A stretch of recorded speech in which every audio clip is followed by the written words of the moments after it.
तो ये हमारे पास जावा का ट्यूटोरियल नंबर 26 है। इस ट्यूटोरियल में हम लोग देखेंगे ट्रस्ट ट्री ऑपरेटर्स के बारे में कि हमारे पास जावा में ट्रस्ट ट्री ऑपरेटर किस तरह काम करता है।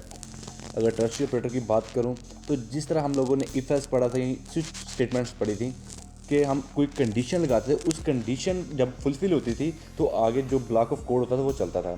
इसी तरह ट्रस्ट ट्री ऑपरेटर हमारा इफ एल्स की तरह ही काम करेगा। इसका सिंटैक्स क्या होगा, पहले हम लिखेंगे कंडीशन एंड देन बाद उसके बाद क्वेश्चन मार्क होगा एंड देन लिखेंगे अगर मेरी कंडीशन फुलफिल होती है तो तब स्टेटमेंट क्या हो, अगर मेरी कंडीशन फुलफिल नहीं होती तो कॉलन के बाद वो स्टेटमेंट होगी।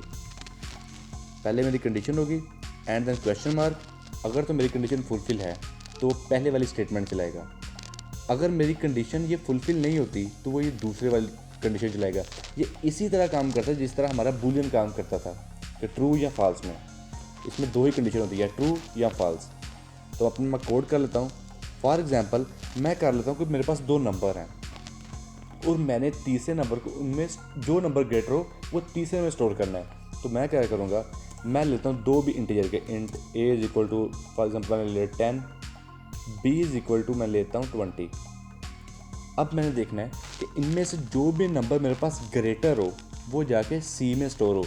मैं करूँगा एक सी का वेरिएबल बनाऊँगा, int C is equal to, अब मैं लगाऊंगा condition A greater than B.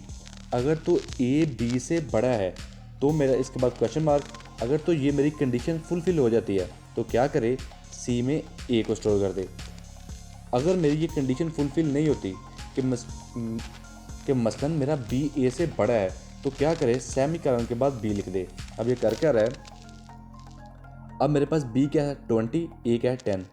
इसने चेक किया क्या 10 ग्रेटर देन है 20, नहीं, तो इसने ये वाला जो सेमीकोलन के बाद जो स्टेटमेंट है वो जाके सी में स्टोर कर देगा, जो कि सी में बी को स्टोर करेगा। अगर लिखूँ सिस आउट कंट्रोल स्पेस एंड इसमें लिख दूँ अपना सी, तो मेरे पास सी में जो मेरे पास बी में पड़ा था वो आएगा।